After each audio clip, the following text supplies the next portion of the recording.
Olá a todas as pessoas que nos assistem. Eu sou o professor Júlio e hoje eu estou aqui para entrevistar Diela, que é pós-graduada em gestão de projetos. Também estará aqui para falar um pouquinho sobre como é a sua participação aqui em Cuiabá, que é de suma importância para a consciência negra. Olá, Diela, tudo bem? Tudo bem, Júlio. Então nos fale um pouco sobre você, sua formação, fala um pouco de onde você vem e quais são os seus projetos aqui, do que você participa, qual é o seu trabalho.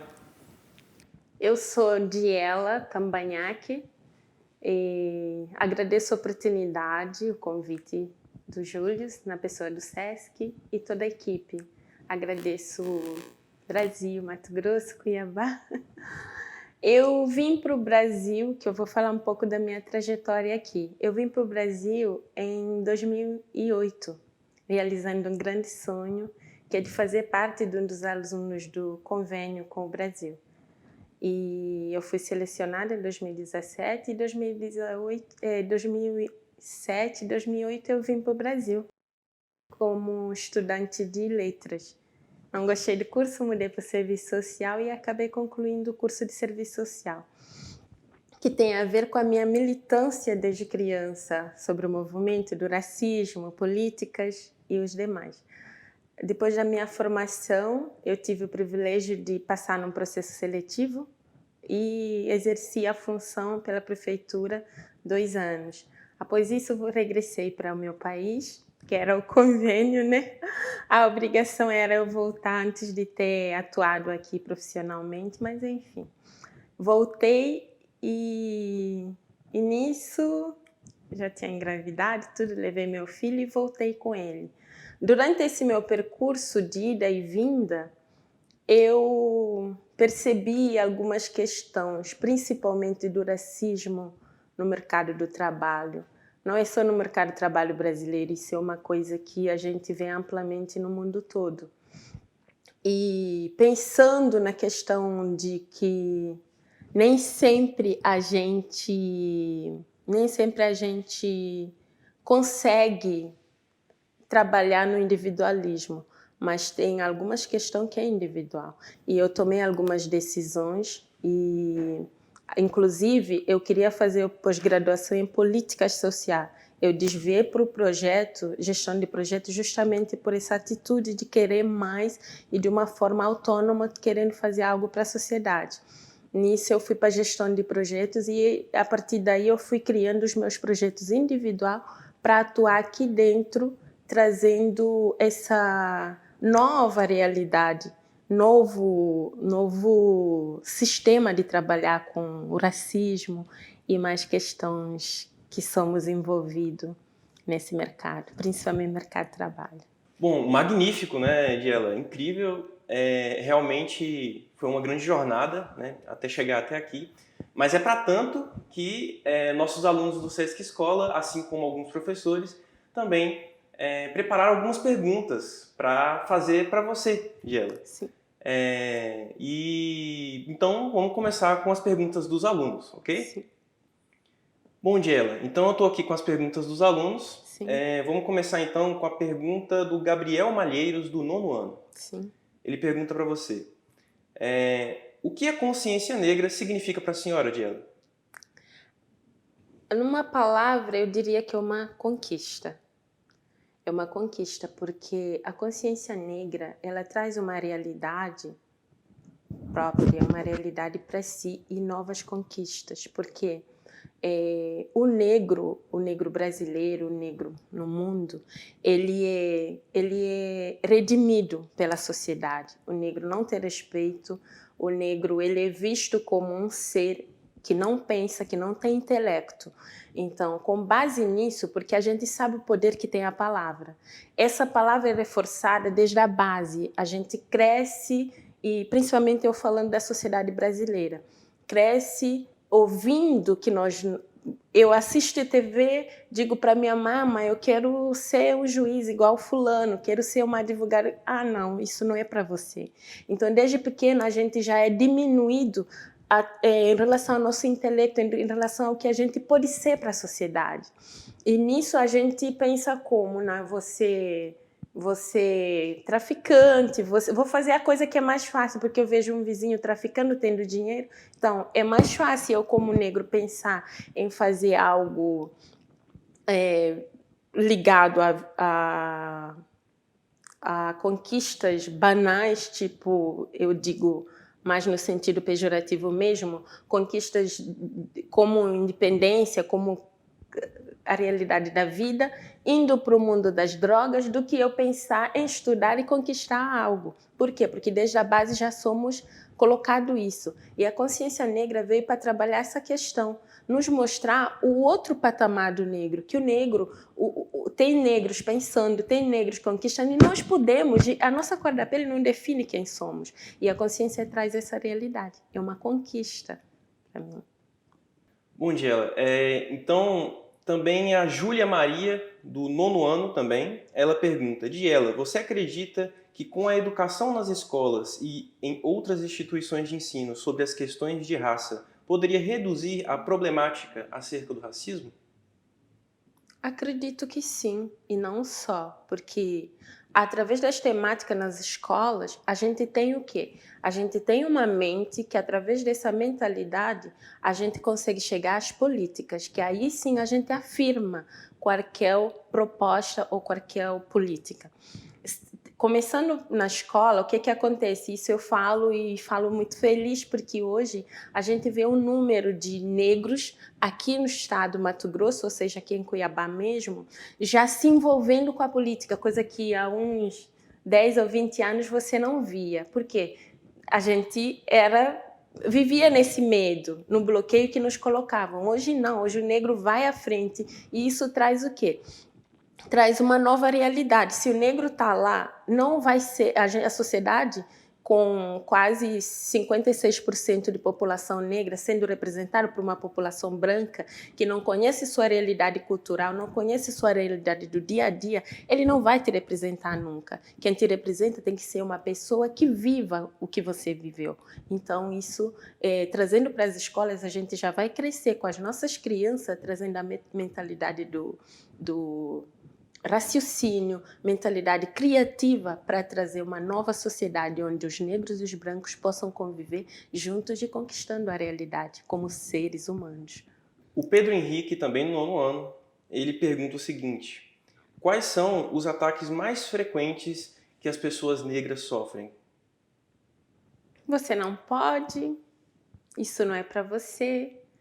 O negro, eu tenho uma experiência com um grupo de crianças que eu trabalhei no projeto Se Menina e foi uma das questões que me incentivou muito a criar meu próprio projeto e desenvolver.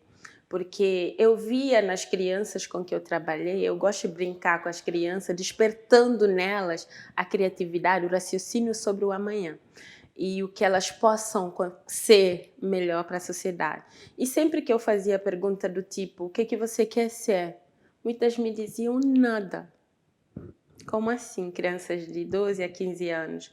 Ou de 7 a 15 anos, eu não quero ser nada. Nada por quê? Por que não?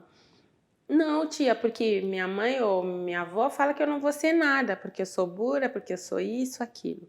Então, a gente vê que essas crianças já crescem com aquela limitação. Crescem com essa limitação. Então, o que a gente faz para trazer um novo olhar a esse problemática? A gente pensa o racismo como um problema de sociedade, mas que sim possa ser resolvido. De que forma? Instruindo as nossas crianças desde a base. Mostrando que eles são capazes de criar, de pensar e têm raciocínio para conquistar qualquer patamar. Acho que é Para desenvolver o intelecto. desenvolver, sim. Sim, perfeito.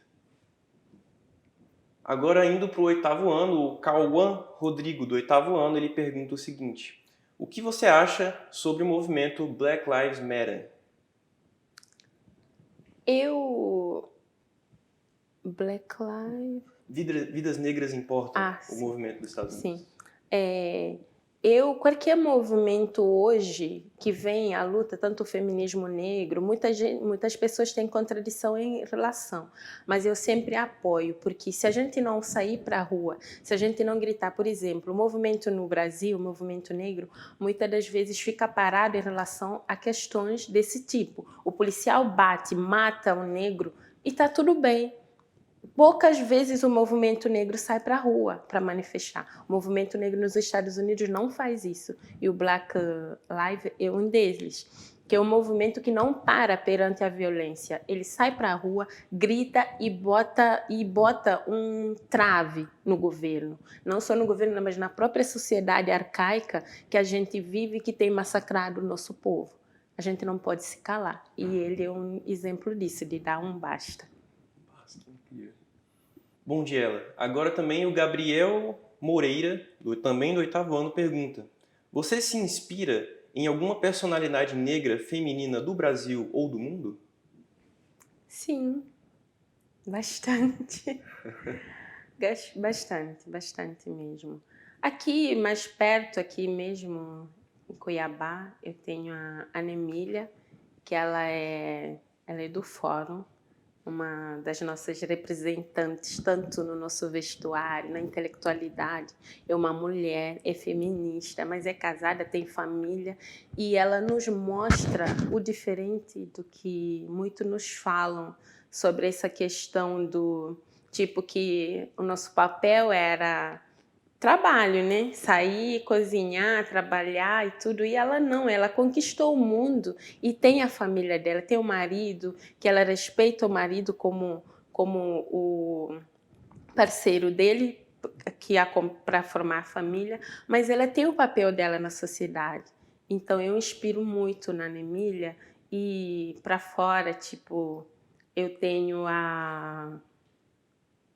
tem a Jamila, que eu achava que ela era africana, porque tem uma Jamila, a gente fala Jamila. Tem uma Jamila africana, que é uma autora também que discute muito a questão do feminismo negro e do racismo. E várias outras entidades negras que me inspiram bastante. Sim. Me fazem acreditar que realmente a nossa cor da pele não nos limita. Sim, perfeito. Eu acho que é extremamente importante esse fator. Afinal de contas, é o que você estava falando agora há pouco, né? Muitas vezes a gente vê muitas pessoas com representatividade, né? E é curioso porque normalmente as pessoas que não são negras, elas não percebem o privilégio que elas têm de ter todos os dias tantas referências sobre absolutamente tudo o que elas gostariam de ser, né? E isso não somente não porque não tenha pessoas negras assim, né? Mas porque não tem divulgação, não se fala sobre as pessoas negras incríveis que o nosso próprio Brasil tem, né? Angela Davis, né? Uma pessoa incrível do movimento negro aí do mundo, ela fala e elogia muito as mulheres do movimento negro no Brasil. E isso é incrível, uma delas é a própria Djamila que você acabou de citar. Sim. Bom, agora também para fechar aqui com o 8º ano, tem a Maria Eduarda, que ela disse o seguinte, ela perguntou o seguinte: você sofreu muito preconceito para chegar até o ponto em que você está hoje, Diela? Bastante. Bastante mesmo. E eu tive um problema muito sério em relação a isso, porque como eu vim de um país que, mais ou menos, essa questão do racismo não é tão forte por ser maioria da população negra, aí eu não percebia muito. E quando eu comecei a perceber, aí eu caí muito. Eu era muito cheia de autoestima, eu entrava nos lugares sem perceber e frequentava lugares assim sem entender onde eu estava e o que eu estava vivendo. Quando eu comecei a perceber o racismo, aí eu percebi que eu caí. Caí emocionalmente, comecei a sofrer e já encarar a minha própria realidade de uma forma diferente. Eu sofri muito com isso porque já estava muito forte, principalmente no mercado de trabalho. Eu sofri um processo muito forte durante a minha atuação profissional, entre a própria equipe, mas ao mesmo tempo eu conseguia fazer o meu papel. E isso me deu um respaldo de eu ficar até eu pedir conta do emprego e sair. porque eu tive a equipe da coordenação, tanto a secretaria, com todo o respeito, eu fazia meus relatórios, procurava o secretário quando é necessário, a minha coordenadora. Então foi ao mesmo tempo que no início, devido a algumas questões, eu estava mal, mas o que me ajudou? As leituras. Leituras sobre mim mesma e sobre a sociedade, sobre o meu papel que eu estava desempenhando como assistente social. Então, isso me ajudou muito. Mas o racismo, quando a gente foca nele, dói muito, e a gente tem que ter essa força, não só intelectual, mas a força física de você enfrentar, de dizer o basta, de cortar algumas situações na hora que é para cortar. Um aprendizado, né, gente? Agora, também o André Vitor, do 7º ano agora, ele pergunta o seguinte: Diela, a senhora acha que algum dia a sociedade branca vai parar de oprimir os negros? Eu não acredito que possam parar de oprimir, mas eu acredito que ainda a gente consiga viver numa sociedade mais justa, porque o que a gente vive hoje é reflexo do que foi implantado no passado. Então, se hoje a gente está implantando os movimentos negros, o movimento feminista negra, é o quê? É o movimento que pensa para os negros, é o movimento criado para os negros, para os negros. Então, isso traz o quê? Uma nova leitura. Quando o negro está na política, quando o negro está no fórum, na representatividade, aí vai trazer o quê? Vai trazer o novo patamar de relacionamento entre o negro e o branco.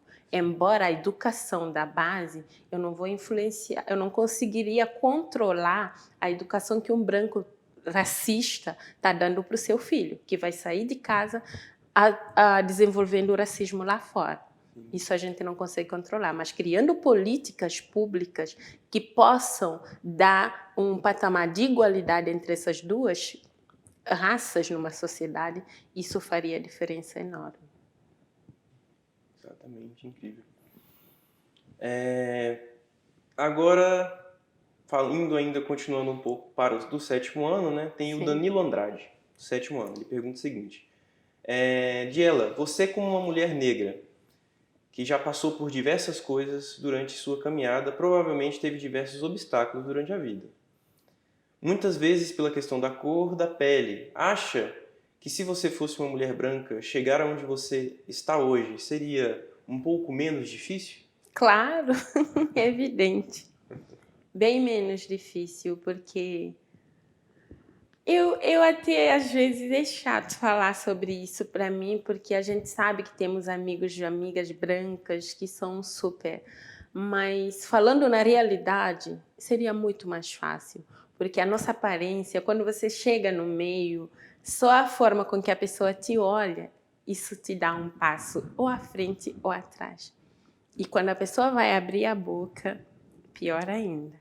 Então, aqui na sociedade, principalmente brasileira, é o que a gente vive no nosso dia a dia. Às vezes, de uma forma, a pessoa até acha que está brincando, mas nessa brincadeira a pessoa acaba com o seu dia. Com uma única fala. Sim. E mais ou menos está brincando. E são brincadeiras que a gente fala que educa seu filho, educa seus alunos, mostre que não são brincadeira, racismo não é brincadeira, afeta o emocional da pessoa, e isso faz com que a geração brasileira dos negros cresce se diminuindo, cresce não se sentindo bem com seu cabelo, cresce está numa faculdade com total intelecto, se esforça, estuda, mas chega em certo momento ela trava, tipo, não consegue ir além. Acha que não é capaz. Por quê? Porque foi imposta essa fala de que ela não consegue, de que ela não é capaz, através do racismo, através do preconceito, através de falas. Então, são questões bem fortes que, se não realmente a nossa cor da pele nos favorece ou desfavorece. Em caso dos negros, a nossa cor nos desfavorece muito. Bom, agora indo para as perguntas do 6º ano, vamos começar pela Isadora Coelho, né? Qual é a sua coisa preferida em seu país de origem, Diela? Coisa tipo comida. Ai, eu acho que eu gosto muito de cabaceira. É uma fruta que eu gosto tanto para consumir assim, eu faço um caldo.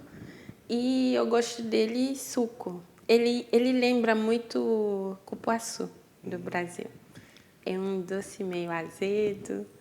Agora vou puxar um pouco a pergunta aqui da Isadora, eu vou até me engrenhar aqui na pergunta dela que eu fiquei curioso. E em relação a aspectos artísticos, como música, esse tipo de coisa, de lá, você tem alguma coisa que te lembra bem, que você sente falta? Muito, nossa.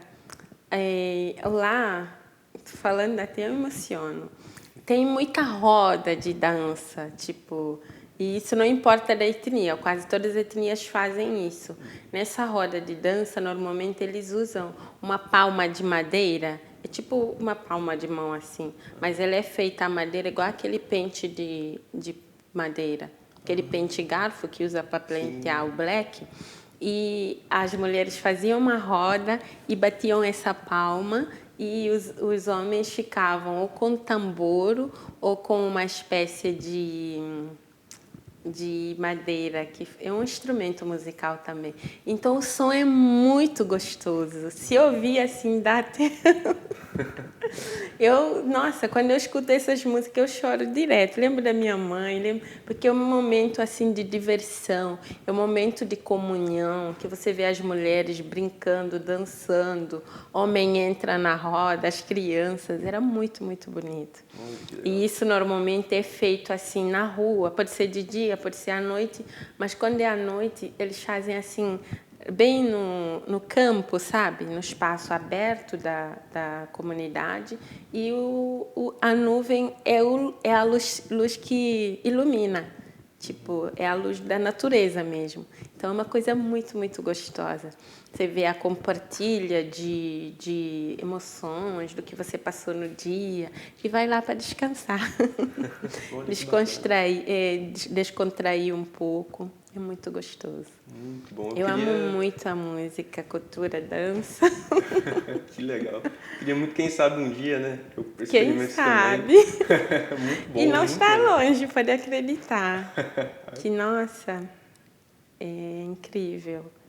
São momentos assim que você se... Você tem até que se segurar agora, né? Entendo. Bom, agora também indo para outra pergunta do sexto ano, Sim, que foi a pergunta da Nicole Oliveira. sim. Ela diz o seguinte: quando você veio para o Brasil, você sofreu muito racismo logo de início? Acredito que sim, só que eu não percebia. Porque como eu não percebia, aí eu entrava, frequentava os lugares sem perceber. Mas depois que eu fui entrar no movimento negro, comecei a estudar a realidade brasileira e eu comecei a perceber. Comecei a perceber as falas, o olhar, que são coisas que eu passava despercebida. Agora, também aproveitando essa pergunta, agora eu também perguntando, como é que você acredita que essa sua não percepção logo de início seria porque lá em Guiné-Bissau você não sentia isso? Sim, justamente, porque, por exemplo, Portugal é um país que eu tenho minha família, quase maioria vive lá. Aí é um país que eu vou e já sei que eu não gosto, de verdade. Mas o Brasil não me criou isso. Eu fui perceber, ao mesmo tempo que eu percebi, eu vi que é uma luta que eu faço parte de um grupo que eu tenho que me posicionar. E não ficar mal igual Portugal, que eu simplesmente não gosto e já afastei, porque eles são direto nisso. O português não faz o racismo velado, ele olha na sua cara e te bota para baixo. O brasileiro não. O brasileiro vem brincando, vem falando, vem agindo, não diretamente. Então isso me deixou meio que ignorante no início, por causa disso.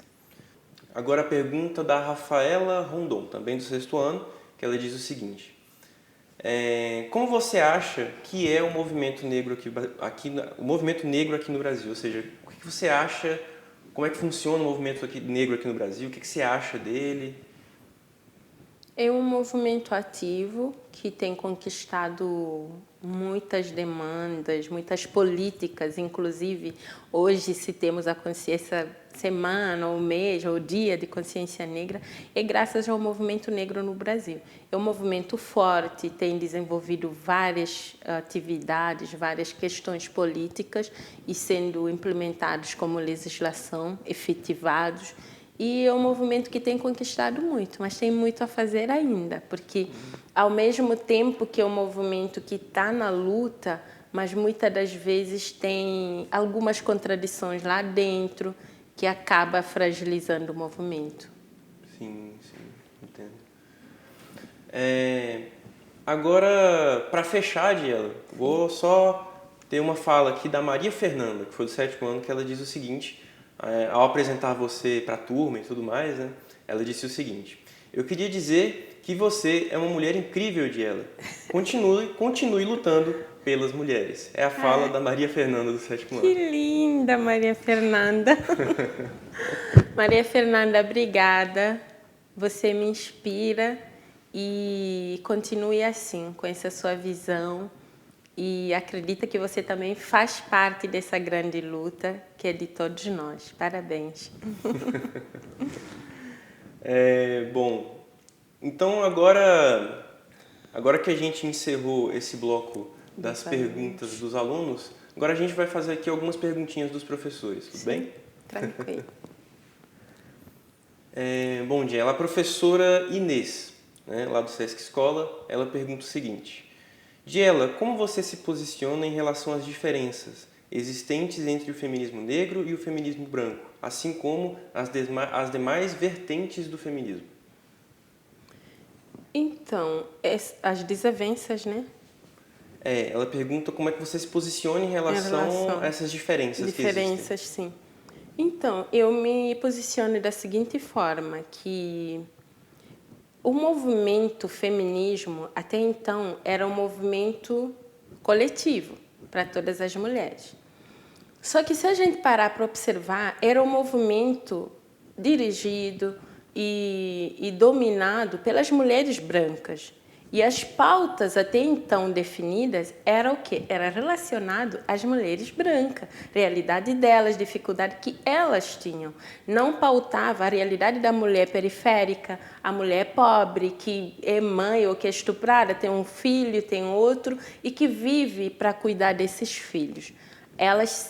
E eu acho que aí sim entrou a necessidade de existir o movimento feminismo negro, que sim vai pautar pela realidade negra, pelas necessidades das mulheres negras, não apenas da mulher branca. Não que é para separar, não, mas esse é um coletivo de feminismo, claro, como ele foi criado, mas dentro dele tem pautas que são adversas. Então, isso tem que ser pontuado e tem que ser colocado, porque se a legislação continuasse relacionada apenas às mulheres, como dito, muitas das vezes a gente não vai ser contemplado em relação a várias questões particulares que é das mulheres negras, periféricas. Agora também a professora Elisângela, né, ela pergunta: gostaria de perguntar, Diela, como você avalia as conquistas do movimento negro, e mais especificamente do movimento das mulheres negras nos últimos anos? Eu avalio como uma conquista excelente. Se hoje temos voz para falar, para ir para a mídia, para participar das conferências e demais, tanto conferência regional, nacional, internacional, é graças a esses movimentos. E eu digo que todo avanço tem um certo retrocesso, é claro, porque você viu que nos últimos tempos parece que parou o movimento nas ruas e tudo, mas realmente é que o ser humano é assim, quando conquista uma coisa dá aquela travada, né? Estagnada. Estagnada. Entra na zona de conforto. Exatamente, parece que entrou na zona de conforto nos últimos anos, avaliando os últimos 20 anos. Eu senti muito que, sabe, aquele movimento que saía para a rua, que conquistava, que elaborava novos projetos, ia para a legislação, efetivava. Hoje está um pouco mais parado. Não bem parado, mas está mais calminho lá. Eu acho que é o momento para a gente voltar para a rua, porque o processo ele continua, ele não para, o tempo não para. Então, esse trava pode nos prejudicar de alguma forma. Então, eu acredito que o movimento tem que sair para a rua, tem que continuar nessa luta e conquistando mais pautas que possam virar legislação efetivados para que a nossa população se sinta representada, porque a nação é de todos nós. Então, temos que ser contemplados lá de forma efetiva para a gente cobrar com firmeza, saber que é a legislação que me garante isso. E com representatividade. Né? Representatividade. Excelente. Agora, é mais minha mesma pergunta. Eu sei que você também é uma empreendedora, né? Sim. E que você auxilia algumas mulheres, também negras, a entrarem, né, nesse ramo do empreendedorismo. Né? Então, a minha pergunta para você qual a importância que você acha de ter mulheres negras, pessoas negras, mulheres negras, em cargos de poder? Tem uma excelente ou relevante importância, porque eu falo, se eu não passasse pelo que eu passei, eu não teria essa cabeça de pensar nas outras mulheres. Pelo que eu passei, o que eu não quero que elas passem. Quem estiver perto de mim, eu dou o meu máximo por isso, pelo que eu passei. Então, tendo uma mulher negra na representatividade, isso nos respalda, isso nos dá um novo poder.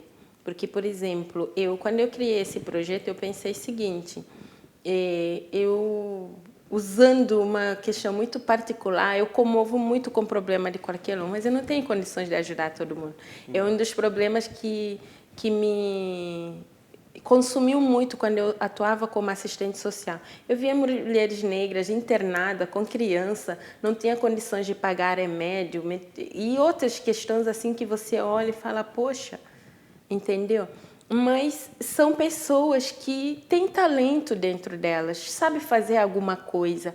E até então a gente cobra do governo para fazer o papel dele, e vamos ter que cobrar isso. Mas e quando isso não acontece, será que a gente não pode criar questões alternativas? Temos o SESC, temos atividades profissionalizantes que a gente pode aprender de forma gratuita, por que não aprender e atuar para ter sua renda? Enquanto a gente continua na batalha, porque pelo menos tendo uma renda, isso nos dá força de continuar a batalha.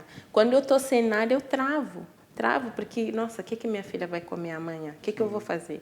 Então, isso nos dá a força de atuar enquanto não acontece, a gente tem que criar outras alternativas, e uma dessas é o empreendedorismo.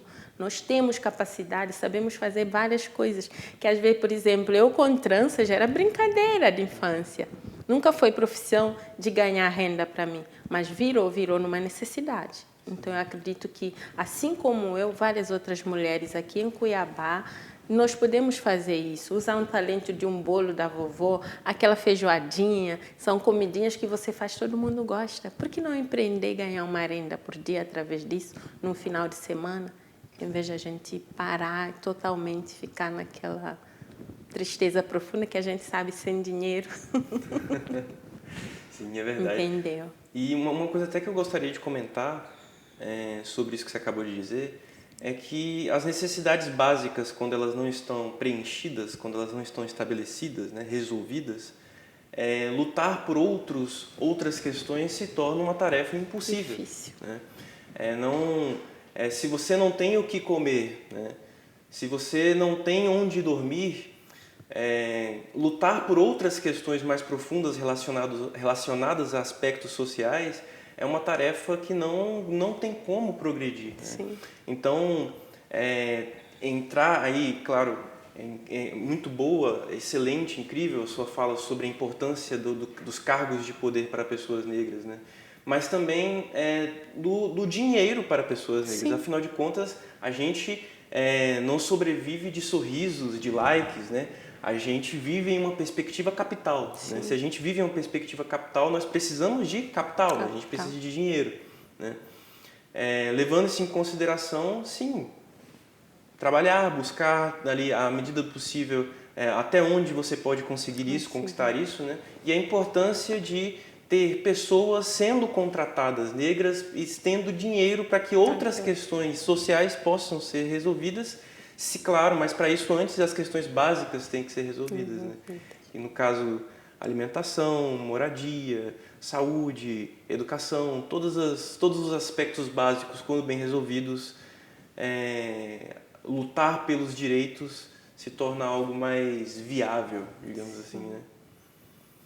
Então, eu queria agradecer demais, Diela, toda a sua fala. Hoje foi um dia de aula para mim. Eu aprendi demais com tudo que foi dito. Eu gostei demais das perguntas que foram feitas pelos alunos, pelos professores, e cada resposta sua foi um aprendizado diferente. E eu queria também agora também que você falasse um pouquinho agora sobre você, sobre o seu empreendedorismo, o que é que você faz mesmo, Sim. Como é que estão as coisas. Então, meu foco principal são as tranças, né? Que eu tranço cabelo, faço um monte de artes através das tranças. E depois, com isso, eu implementei uma coisa que eu gosto muito, que são as roupas. Eu gosto muito de tecido africano, é uma coisa que minha mãe sempre fazia pra gente, umas roupas e outras, e é uma coisa que eu gosto. E aqui, cada vez que eu usava uma coisa ou outra, a pessoa, eu quero, me dá. Aí eu dava tudo e ficava sem. Aí quando alguém vinha, eu pedia para minha mãe, mandar mais roupas, não sei o quê. Então eu achei mais um novo nicho para o meu mercado através das roupas, que eu passei a pedir, encomendar tecidos, que agora com a pandemia não estou arriscando muito, que o preço subiu muito devido à alta de dólar e à falta de produção, que muitas das indústrias ficou parado durante esse período e o dólar subiu, o tecido ficou muito caro. Então eu não suspendi, mas não estou mais tanto com as roupas. Mas eu estou mais focada nos tecidos que eu já tinha e fazendo as tranças. Com isso, o meu projeto futuro futuro não, eu quero que seja imediato, daqui a alguns tempos. Eu consegui, através desse meu empreendedorismo, desse meu empreendimento, consegui ser uma investidora anjo das meninas que eu escolhi por enquanto, são as meninas estrangeiras que estão aqui em Cuiabá. Sim. Que eu vejo a luta delas no dia a dia, eu vejo quanto que elas passam por necessidades e eu vejo que elas também têm esse espírito de empreendedorismo. Então eu queria apoiá-las no trabalho delas financeiramente, mas também apoiar no intelecto, no como desenvolver, na questão de gerência financeira, gestão, porque muitas das vezes o que atrapalha o empreendedorismo é isso. Às vezes temos talento, mas não conseguimos gerenciar as demais áreas que devem ser gerenciadas. Então, eu quero investir nelas e, sim, ajudando como suporte, dando essa orientação jurídica e financeira. E eu tenho um canal no Instagram que é novinho, criei agora, não sou muito boa, é @DielaTranças, trancas com C normal, e no Facebook é Diela Tranças Africanas. O meu espaço fica na Galeria GG, no centro da cidade, na 13 de junho, sala 704. Exatamente. Como a gente aprendeu hoje, gente, é muito importante que pessoas negras tenham não somente cargos de empreendedorismo, sejam empreendedores, mas tenham dinheiro, né, gente? Então, vamos dar esse poder para as pessoas negras. É isso, gente. Então, muito obrigado por essa entrevista. Muito obrigado por tudo, Diela. Então, até a próxima. Agradeço também a equipe inteira e a minha fala final, que eu sempre falo, é a seguinte: nós temos que acreditar primeiro em Deus, segundo em nós mesmos e saber que nós não somos nada sem as pessoas. E não chegamos a lugar nenhum sem os nossos professores. Esse recado para os alunos, né? Aproveitando um professor que não só te dá a matéria para você estudar e consumir, decorar, fazer prova, mas um professor que te instiga a pensar, a criar. Sejam criativos, pois assim a sociedade cuiabana terá melhores engenheiros, a nossa sociedade ficaria mais bonita com melhores advogados e médicos que não vão ser só da classe branca. Vamos ter os negros e os brancos juntos trabalhando para uma sociedade melhor. E isso é acreditando que todos nós podemos, independente da nossa cor ou raça. Agradeço.